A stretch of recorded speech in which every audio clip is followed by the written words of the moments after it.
বিসমিল্লাহির রহমানির রহিম। উপস্থিত আজকে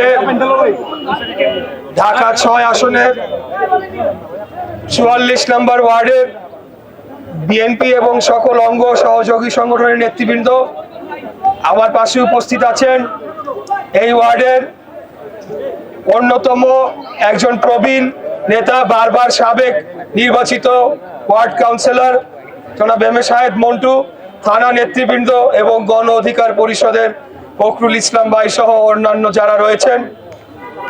আজকে আমাদের এটা ১০তম ওয়ার্ডে আমরা আজকে প্রচার গণসংযোগ কাজ শুরু করতে যাচ্ছি। আগামীকাল ইনশাল্লাহ আমাদের ১১টি ওয়ার্ড পুরা হয়ে যাবে। তারপরে ১০ তারিখ পর্যন্ত আমরা অন্যান্য কার্যক্রম করব। আমাদের ২টি জনসভা হবে, অন্তত ২টি জনসভা হবে। আশা রাখি আমাদের দলের চেয়ারম্যান ওনার একটা জনসভা আমরা চেষ্টা করছি এই অঞ্চলে করার জন্য, সেটা যদি আমরা পাই তাহলে আলহামদুলিল্লাহ। আর তারপরে বহুল প্রতীক্ষিত ১২ই ফেব্রুয়ারি অনুষ্ঠিত হতে যাচ্ছে আসন্ন জাতীয় নির্বাচন। এই নির্বাচনের মাধ্যমে আগামীর বাংলাদেশ কোন দিকে যাবে সেটি নির্ধারণ হবে। আমরা বাংলাদেশ জাতীয়তাবাদী দল দীর্ঘ ১৭ বছর আন্দোলন সংগ্রাম, লড়াই, জেল, জুলুম, গুম, খুনের শিকার হয়েছে আমাদের ভাইয়েরা। বহু ভাইদের গুম করে ফেলা হয়েছে। এই অঞ্চলে ৭ জন ছাত্র নেতাকে গুম করে ফেলা হয়েছে, আপনারা জানেন। এছাড়াও ২৪শে রক্তাক্ত গণ অভ্যুত্থানের সময় ছাত্রদল নেতা রাব্বি, আনাস এবং আরও একজন, ৩ জন স্বৈরাচারী খুনি হাসিনার গণহত্যার শিকার হয়েছিল। জুনায়েদ, আনাস, জুনায়েদ, রাব্বি। তো উপস্থিত ভাইরা, বক্তব্য দিব না, দীর্ঘায়িত করব না, আমরা আমাদের গণসংযোগ কার্যক্রম শুরু করব। আমরা আগামী ১২ই ফেব্রুয়ারি একটা সুষ্ঠু, সঠিক, শান্তিপূর্ণ নির্বাচন চাই, যেই নির্বাচনের মাধ্যমে বাংলাদেশের জনগণ তাদের ভোট দিয়ে তাদের নির্বাচিত জনপ্রতিনিধিদের কাছে ক্ষমতা হস্তান্তর করবে। এর মাধ্যমে যারাই নির্বাচিত হয়ে আসুক, যদি একটা সুষ্ঠু, সঠিক নির্বাচন সম্পন্ন হয় তাহলে জিতে যাবে বাংলাদেশ, জিতে যাবে বাংলাদেশের জনগণ।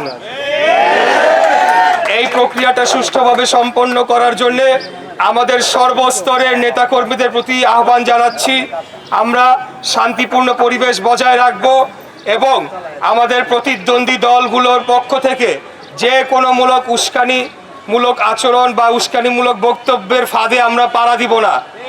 বর্তমানে বাংলাদেশ জাতীয়তাবাদী দলের বিপুল জনসমর্থন সারা দেশব্যাপী ছড়িয়ে ছিটিয়ে রয়েছে।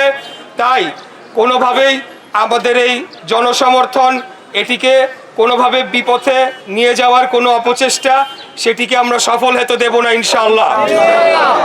উপস্থিত ভাইরা, আমরা আরেকটি বিষয় বলতে চাই। কর্মজীবী নারী যারা রয়েছেন, কয়েকদিন আগে কয়েকজন কর্মজীবী নারীদের পক্ষ থেকে কয়েকজন মহিলা নেত্রী আমার সাথে এসে দেখা করেছেন, কথা বলেছেন এবং ওনারা তাদের আশঙ্কার কথা আমাদের কাছে জানিয়েছেন যে আগামী দিনে যদি অন্য রাজনৈতিক দল তারা আসে তাহলে তাদের কি পরিণতি হবে, তাদের পরিস্থিতি কি হবে, সেটা নিয়ে তারা আশঙ্কা প্রকাশ করেছেন। তো আমি ইনশাল্লাহ বলতে চাই যে সেই ধরনের কোনো সুযোগ আমরা দিব না। আগামী ১২ই ফেব্রুয়ারি সারা দেশব্যাপী বাংলাদেশ জাতীয়তাবাদী দলের প্রার্থীরা ধানের শীষের মার্কা নিয়ে বিপুল ভোটে জয়লাভ করবে এবং আমরা সরকার গঠন করতে যাচ্ছি ইনশাআল্লাহ। আমাদের নেতা দেশনায়ক তারেক রহমান, উনি আগামী দিনের প্রধানমন্ত্রী হবেন ইনশাআল্লাহ। আমরা সকল কর্মজীবী নারী যারা রয়েছেন এবং নারী সমাজের যারাই রয়েছেন তাদেরকে আশ্বস্ত করতে চাই, ওনাদের অধিকার, ওনাদের সম্মান সবকিছু রক্ষার জন্যে এবং ওনাদের অধিকার সমুন্নত রাখার জন্যে বাংলাদেশ জাতীয়তাবাদী দলের প্রত্যেকটি নেতাকর্মী সংকল্পবদ্ধ রয়েছে, প্রতিশ্রুতবদ্ধ রয়েছে। আমরা আমাদের নেত্রী, দেশনেত্রী বেগম খালেদা জিয়া, উনি নারী নেতৃত্বের যে অনন্য দৃষ্টান্ত স্থাপন করে গিয়েছেন, ওনার আদর্শকে আমরা বুকে ধারণ করে আগামী দিনে নারী পুরুষ ধনী গরিব শিশু বৃদ্ধ যুবক ছাত্র সকলের মৌলিক অধিকার নাগরিক অধিকার রক্ষা করার জন্য আজীবন আমৃত্যু আমরা কাজ করে যাব ইনশাআল্লাহ। সবাই ভালো থাকবেন।